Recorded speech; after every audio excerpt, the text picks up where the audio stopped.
সাহস আপনি ওনাকে থাপ্পড় মারলেন? আরে ও তো একটা বেয়াদব। প্রিয় বন্ধুরা, হাজির হলো আপনাদের বহুল প্রতীক্ষিত প্রিয় নাটক গরিব ঘরের রাজপুত্রের অন্তিম ও মেগা পর্ব নিয়ে। এ পর্বে সকল চরিত্রের মূল ঘটনাগুলো দারুণভাবে ফুটে উঠেছে, যা আপনাদের হৃদয় ছুঁয়ে যাবে। আপনাদের এই প্রিয় নাটকটির সকল পর্ব সবার আগে পেতে চ্যানেলটি সাবস্ক্রাইব করে বেল বাটন অন করে দিন। আর পরবর্তী পর্বগুলো কখন কোন সময় আসবে সবার আগে জানতে এবং পেতে নাটকটি স্কিপ না করে শেষ পর্যন্ত দেখুন। তো চলে যাচ্ছে আমরা মূল নাটকটি ধন্যবাদ সবাইকে। বৃষ্টি, অনেক ক্ষুধা পেয়েছে, চল একসাথে বসে খাবো, চল।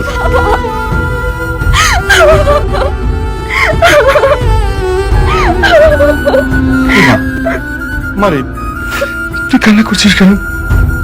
ডাক্তারের সাথে কথা হয়েছে? হ্যাঁ বাবা, কিন্তু ডাক্তার বলেছে আমি আর সত্যি কোনোদিন মা হতে পারবো না। তুই কি বলছিস? ডাক্তার মিথ্যে কথা বলেছে। দেখ, আমি তোকে প্রয়োজনে নিজে বিদেশ নিয়ে যাব, ওখানে তোকে ডাক্তার দেখাবো। আমি অনেককে কি জবাব দেবো বাবা বলো? অনেক আমার কাছে একটা শুধু সন্তানই চেয়েছে, এটা যদি আমি না দিতে পারি ও তো অনেক কষ্ট পাবে বলো। আমি ওর কষ্ট সহ্য করতে পারবো না। মারে, আমি তো তোকে বললাম আমি দেখবো। আর জানিস মা, আল্লাহ অনেক মহান।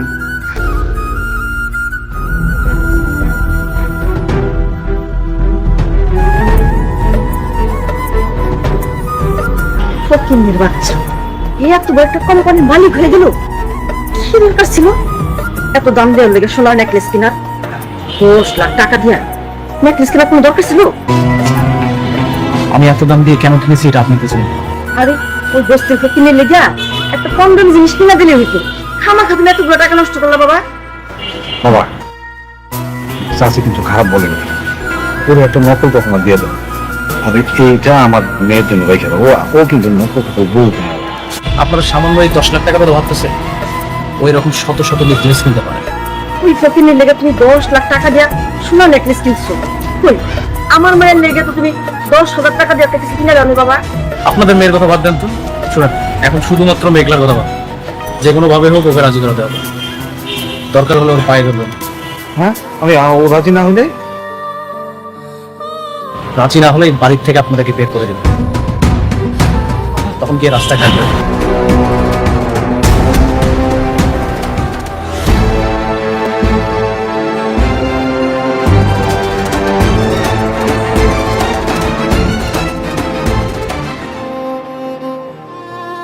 কি ব্যাপার আপনি? আপনারা না আমি কইছি আপনার কাজ না থাকলে আমার অফিসে আইবেন না। আপনি তো আইছেন লগে করে আবার হ্যাগল হয়েছে। মতলবটা কি কোন তো? আপনার জন্য একটা গিফট নিয়ে এসেছি, আর এটা দেওয়ার জন্য আমরা আসছি। শোনো, অনেকটা 10 লাখ টাকা দিয়ে কিনছি। তুমি তো সারা জীবন বস্তিতে থেকে আইছো, এত দামি জিনিস কোনোদিন চোখে দেখছো?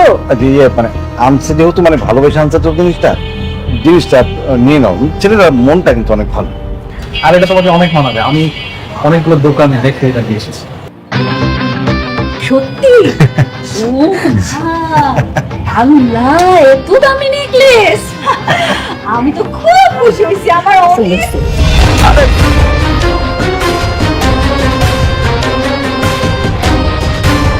হায় হায়, আপনারা কি ভাবছেন আমার স্বর্ণের জিনিস দিবেন আর হাত করে ফলাইবেন? আপনি আমার স্বর্ণের জিনিস কিনা দিলে আমি আপনার বিয়া করতে রাজি হইতাম? এত সহজ? বোমা, এত দামি জিনিস আর তুমি এমনি ফেলাই দিলা? তুমি কেমন দামি জিনিস কোনোদিন চোখে দেখছো? আর তাছাড়া তোমার এত অহংকার। হ্যাঁ, আমার অহংকার বাড়ছে। আমার অহংকার বাড়ছে। আপনার কোনো অসুবিধা আছে না? আপনার তো কোনো অসুবিধা নাই। কেন আইছেন এখানে? ভালোই ভালোই কইতেছি এখান থেকে চলে যান, নাইলে কিন্তু বডিগার্ড দিয়া ঘাস ধাক্কা দিয়া বাড়ি করে দিন। বোমা, আমার কথাটা একটু শোনো। এই রাতু বাবা দেখলি খুবই ভালো ছেলে, খুবই ভালো ছেলে, আমাকে অনেকের চাইতে ধরো 1000 গুণ ভালো ছেলে। তুমি যদি ওরে বিয়ে করো না, তুমি কিন্তু বেশ সুখে থাকবে।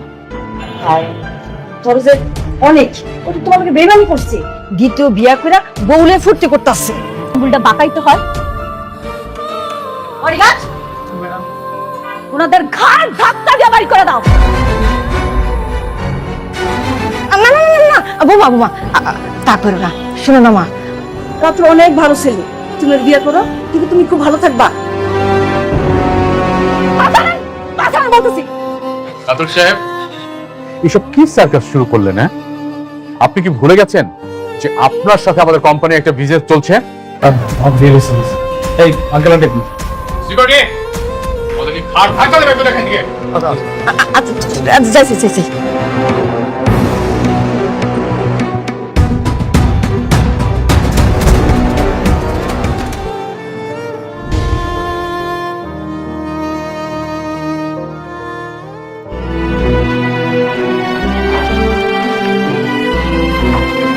ফ্রেশ হয়ে গেছো? কি খাবে তুমি? নুডলস বানিয়ে এনে দিই? বৃষ্টি বসো এখানে। আচ্ছা একটা কথা বলো তো, তুমি আমাকে না বলে কেন ডাক্তারের কাছে গেছো? আমাকে বললেই তো আমি তোমাকে নিয়ে যেতাম। ভেবেছিলাম তুমি ব্যস্ত, এজন্য বলিনি। বৃষ্টি, এমন চিন্তা আপনারা কখনোই করবেন না। আমার আবার কিসের ব্যস্ততা? আমার যত ব্যস্ততা আছে সবকিছু তোমাকে নিয়ে। ঠিক আছে, আর কোথাও তোমাকে না বলে যাব না। চল না, ডাক্তার তো নিশ্চয়ই বলেছে তুমি এখন মা হতে পারবে। যদি আমাদের সন্তান হয় তখন সন্তানের নামটা তোমার নামের সাথে মিলিয়ে রাখবো। কেমন হবে বৃষ্টি? তুমি খুশি তো? হ্যাঁ খুশি।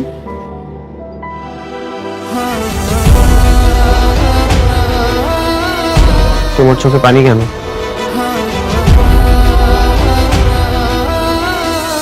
কই, এটা তো খুশির পানি। বৃষ্টি, হ্যাঁ বাবা। আসবো? হ্যাঁ আসো। বৃষ্টি, ও তুমি, হ্যাঁ তুমি অফিস থেকে কখন আসলে? এই তো কিছুক্ষণ আগে। আচ্ছা শুনো, আজকে রাতে আমার একটা প্রোগ্রাম আছে। কিসের প্রোগ্রাম বাবা? ওই যে আমাদের সবচেয়ে বড় প্রজেক্ট আছে না, তার মালিক আনিসুর চৌধুরী, তার মেয়ের এঙ্গেজমেন্ট। আমাদের সবাইকে দাওয়াত দিয়েছে। বৃষ্টি, তুই রেডি থাকিস, আমরা সবাই মিলে প্রোগ্রামে যাবো। ওকে? ঠিক আছে বাবা। কথা বলতো না।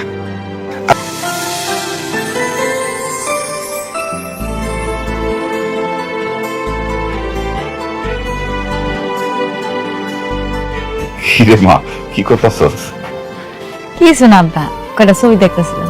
ও ভালো। মারে, এই তোর একটা কথা বলতে চাইছিলাম। কমু? হ্যাঁ বা কও, কি কথা? না ওই কি, ওই অনেকেই তো মনে কর দুই বিয়া কইরা সংসার করতেছে, দুই বউর সাথে মিলমিশও আছে। তো বলছিলাম যে তুই যদি ক্ষমা কইরা দে একসাথে। আব্বা আমি পারবো না। আমি আমার স্বামীর ভাগ অন্য কাউকে দিতে পারতাম না। তুই মাইনা না নিলে কি হইব? সে তো ঠিকই আর একটা বউ নিয়ে দিব্যি সংসার করতেছে। করতেছে, আমার পিঠ পিছে করতেছে, আমার সামনে তো আর করতেছে না। আমরা দুই সতী মিলে এক লগে সংসার করুম জীবনে। তাহলে তো কি করবি? তোর জীবনটা কি এমনি যাইব নাকি?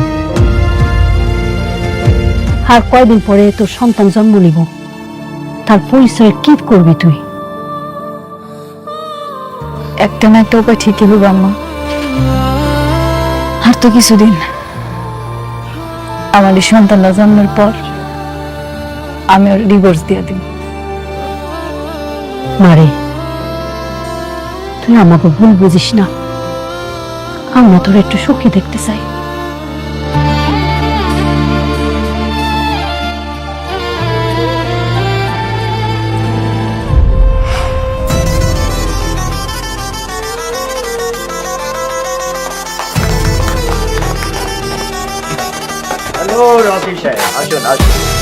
আসসালামু আলাইকুম। ওয়ালাইকুম। কেমন আছেন আপনি? ভালো, আপনার সাথে আরো অনেক খুশি হলাম।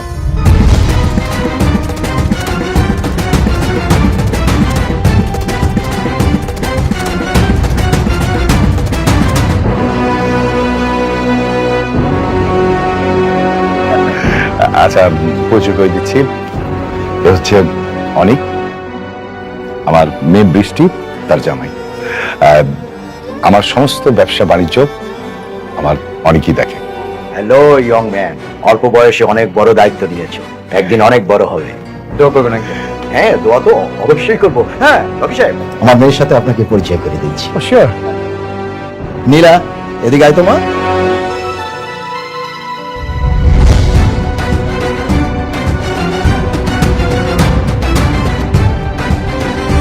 বাবা, হ্যাঁ। তুমি ওকে চিনো? ওকে ইনভাইট করছো তুমি?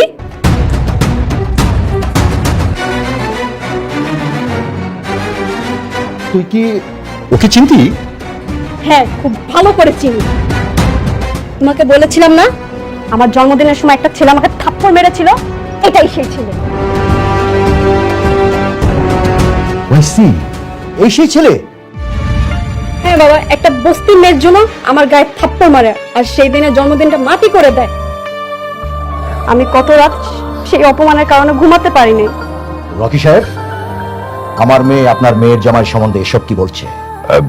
অনেক, উনি যা বলছেন তা কি সত্য? হ্যাঁ বাবা, যা বলছে সবই সত্য। এটা একটা মিসআন্ডারস্ট্যান্ডিং ছিল, তবে মিস্টেকটা মিস নীলারই ছিল। চুপ করো বেয়াদব! একটা ফকিন্নির বস্তির মেয়ের জন্য তুমি আমার গায়ে হাত তুলছো, আমাকে অপমান করছো। কিন্তু নীলা রকি সাহেবের মেয়ে। না বাবা, ওই মেয়ে বস্তিতে থাকে, ফকিন্নি। রকি সাহেব, আপনার মেয়েকে এমন একটা ছেলের সাথে বিয়ে দিয়েছেন যে কিনা বস্তিতে আরেকটা বউ নিয়ে থাকে? আঙ্কেল, ওটা আমার অতীত ছিল।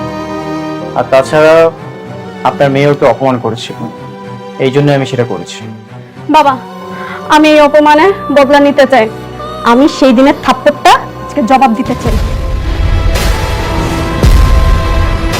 ঠিক আছে, তোকে যেমন থাপ্পড় মেরেছে তুইও পাল্টা থাপ্পড় দিয়ে দে, ব্যাস। ওয়েট প্লিজ, দেখুন অনেক তো বললো যে একটা ভুল বুঝাবুঝি হয়ে গেছে, আজকে এক শুভক্ষণে এই কাজটা না করলে হয় না। অবশ্যই করবো রকি সাহেব। আমার মেয়ে যদি ওকে থাপ্পড় মারতে না পারে তাহলে আপনার সাথে আমার যে বিজনেস ডিল ছিল সব বন্ধ করে দেব। নীলা, যা থাপ্পড় মার।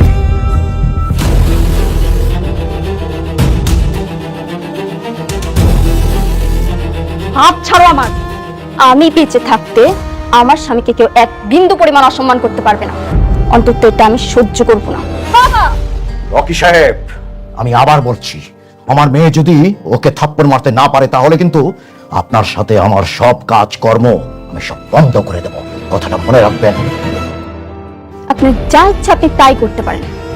রাস্তার ফকির হয়ে গেল আমি আমার স্বামীর সম্মান নষ্ট হতে দেব না। স্বামী তাই না? আমি তোকে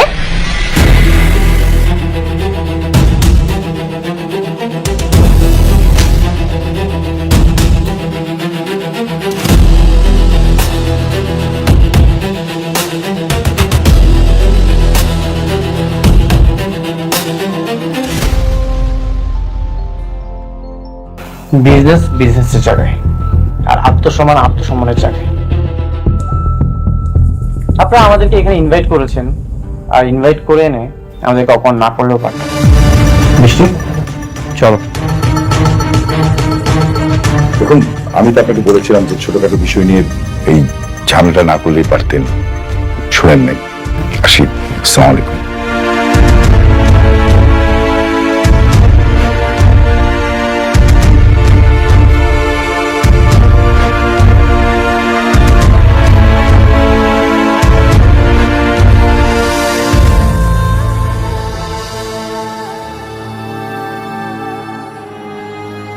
এত বড় একটা প্রোগ্রাম, আপনার আত্মীয় স্বজন, ইনভাইটেড গেস্ট, সবার সামনে আপনার মেয়েকে থাপ্পড় মেরে চলে গেল। ও শুধু আপনার মেয়েকে থাপ্পড় মারেনি, আপনাকে চরমভাবে অপমান করেছে। ও ভাই দেবে, আমি রাতুল রাজ। রাতুল, আমি তোমার সম্বন্ধে সব খোঁজ খবর নিয়েছি। তুমি শালিমার গ্রুপ ইন্ডাস্ট্রি যে ভালোই কাজ করছো। আচ্ছা রাতুল, আমি যদি তোমাকে কাজ দিই তুমি কি কাজ করবে? কোর্স অবশ্যই করব। তাহলে ওই ছোট লোকের বাচ্চাকে যে কাজটা দিয়েছিলাম সেই কাজটা আমি তোমাকে দিতে চাই। কিন্তু ওরা তো এমনিতেই শালিমার গ্রুপের কাজ না পেয়ে অনেক চাপে আছে, এখন তো ওদের অনেক সমস্যা হবে। আমি চাই ওরা পথের ফকির হয়ে যাক। বাবা, আমিও চাই ওরা পথের ফকির হোক। বাবা please. You're right, clever girl, ও ঠিক বলেছে। তাহলে ডিল। ঠিক।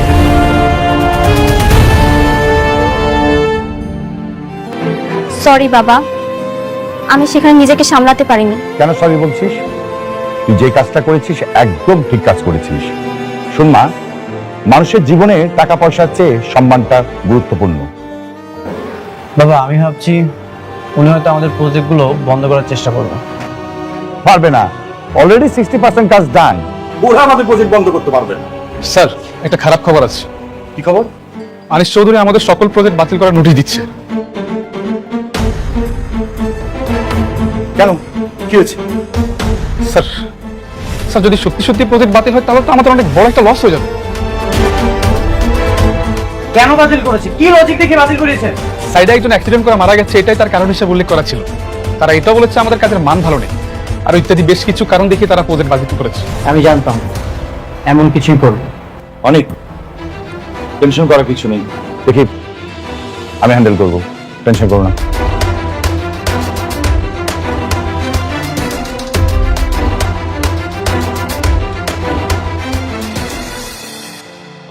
না, আমাদের ফকির হলে চলবে না, যেভাবে হোক আমাদের একটা উপায় খুঁজে বের করতে হবে। কিন্তু কি করবো বাবা, আমি তো ভাবতেই পারছি না। আপনি এতটা নড়বড়ে চুক্তি করেছেন। আমাদের পজিশন তো খুব ভালো ছিল, আমরা এটাকে খুব ইজিলি সলভ করতে পারতাম। হ্যাঁ, সেটাই আমার জীবনে চরম ভুল ছিল। আচ্ছা অনিক, তোমাকে একটা কাজ করতে হবে। কি কাজ বাবা? না মানে আমি শুনলাম যে সালিমা বিল্ডার্স কিছু নতুন প্রজেক্ট ক্লায়েন্ট থেকে দিবে, তো তুমি ওখানে গিয়ে যদি প্রজেক্ট বের করে আনতে পারো তাহলে এই প্রজেক্টগুলো দেখিয়ে আমি ব্যাংক থেকে লোন নিতে পারবো। এই বিষয়টা অবশ্য আমি বৃষ্টি জানবে না, মানে বৃষ্টিকে বলবো না। কিন্তু বাবা, দেখো আমি জানি যে মেঘলা ওখানে জব করে, আমি না বৃষ্টিকে বললাম না, আমরা তিনজনের মধ্যে এই কথাটা গোপন থাকবে বাবা। এছাড়া আমি কোনো হয়ে দেখছি না। আর তাছাড়া আমাদের কোম্পানি এই কাজটা যদি না করে তাহলে ভীষণ বিপদের মধ্যে পড়ে যাবে। শালিমা বিল্ডার্স থেকে কি আমাদেরকে প্রজেক্ট দিবে? আর ওখানে তো মেঘলা আছে, ও নিশ্চয়ই কোনো না কোনো ঝামেলা করবে। বাবা আমার বিশ্বাস যে মেঘলা তোমাকে দেখলে অন্তত কোনো ঝামেলাই করবে না। তুমি যদি মেঘলাকে বুঝিয়ে বলতে পারো, আই হোপ যে ও রাজি হবে। কিন্তু বাবা খবরদার গরম মাথায় বলা যাবে না, খুব ঠান্ডা ভাবে বলতে হবে। স্যার, উনি তো তার সন্তানকে অস্বীকার করেছে, এটা দিয়ে তাদের মধ্যে অনেক ঝামেলাও হয়েছে। এই মুহূর্তে এরকম একটা প্রস্তাব নিয়ে যাওয়া কি ঠিক হবে? দেখো সাবির, এছাড়া তো ওয়ে নাই। আমরা যদি কাজ না পাই তাহলে আমাদের কোম্পানিতে পথে বসে যাবে। বাবা আমার মনে হয় তোমার যাওয়া উচিত।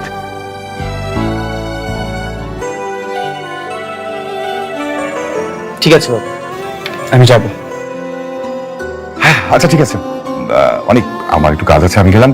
যত তাড়াতাড়ি পারো তুমি এটা হ্যান্ডেল করো।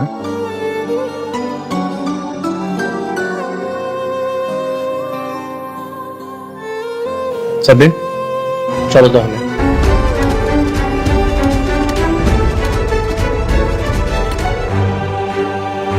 ভিতরে যাওয়া যাবে না। ভিতরে যাওয়া যাবে না অনুমতি ছাড়া। আমার কোনো অনুমতির প্রয়োজন নেই, তুমি যে বলো অনেক এসেছো। ম্যাডাম মিটিং আছে, এখন দেখা করবেন না। আপনারা সবাই জানেন শালিমা বিল্ডার্স হচ্ছে একটা নামকরা কোম্পানি, আর সেই নামকরা কোম্পানির সুনামটা ধরে রাখা কিন্তু আমাকেই দায়িত্ব। জি ম্যাম।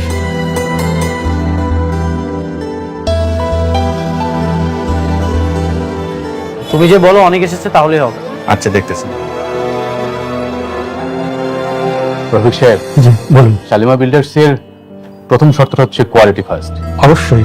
আপনাকে অবশ্যই, শুধু আপনাকে না সবাইকে বলছি যে অবশ্যই আপনাকে ইট এবং সিমেন্ট বালুটা ভালো দিতে হবে। ম্যাডাম একজন লোক আসছে আপনার সাথে দেখা করতে। কি ব্যাপার, আপনি মিটিং হতে চলে আসলেন? আপনি দেখতেছেন এখানে একটা মিটিং চলতেছে। স্যার ওনাকে বলছি, ওনার শুনতেছেন, ওনার নাসর বান্দার। যান, ওনাকে ঘাট ধাক্কা দিয়ে বের করে দিন। ঠিক আছে স্যার, ওকে। হ্যাঁ, কি কথা বলছিলেন রমজান সাহেব? আপনার কথা বলছি, ম্যাডাম বলছে আমাকে বের করে দিতে। তুমি আমার নাম বলেছো? জি।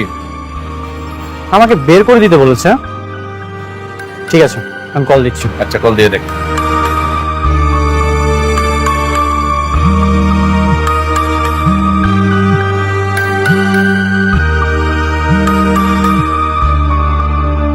Excuse me. হ্যালো, তোমার অনেক অহংকার বেড়ে গেছে তাই না? আমি তোমার সাথে দেখা করতে যাচ্ছি, তুমি এখন আমার সাথে দেখা করতে যাচ্ছ না? কোটিপতি হওয়ার পর খুব অহংকার বেড়ে গেছে তোমার। কি বলতেছো তুমি এসব? কি বলছি তুমি বুঝতে পারছো না? ও আচ্ছা, এখন আমি একদম ক্লিয়ার। তোমার গর্বের সন্তানের স্বীকৃতি দেইনি বলে তুমি এখন আমার সাথে এমন করতেছো। একটা কথা মনে রেখো, এই দিন কিন্তু দিন না, এই দিনকে নিয়ে যাবো আমি সেই দিনে, আর সেই দিন তোমার অহংকার ভেঙে চুরমার হয়ে যাবে। কি, তোমার কি মাথা খারাপ হয়ে গেছে? কি সব উল্টাপাল্টা কথা বলতেছো তুমি? সরি। ম্যাডাম,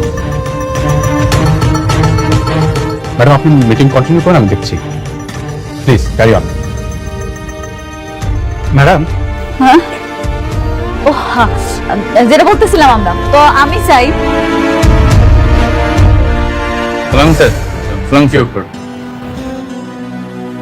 আপনাকে চলে যেতে বলা হয়েছে, আপনি এখন দাঁড়িয়ে আছেন কেন? আমি যার সাথে দেখা করতে এসেছি সে কোথায়? উনি আপনার সাথে দেখা করবেন না। দেখা করবে না মানে? ওর এখন অনেক অহংকার বেড়ে গেছে। সালিমা বিল্ডার্স গ্রুপে যিনি মালিক, তাতে একটু অহংকার থাকতেই পারে অনিশ সাহেব।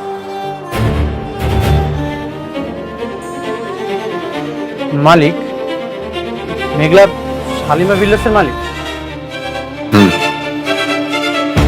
কিন্তু মেঘলা তো গরিব, বস্তিতে। ওনারা হচ্ছেন ম্যাডামের পালিত বাবা মা।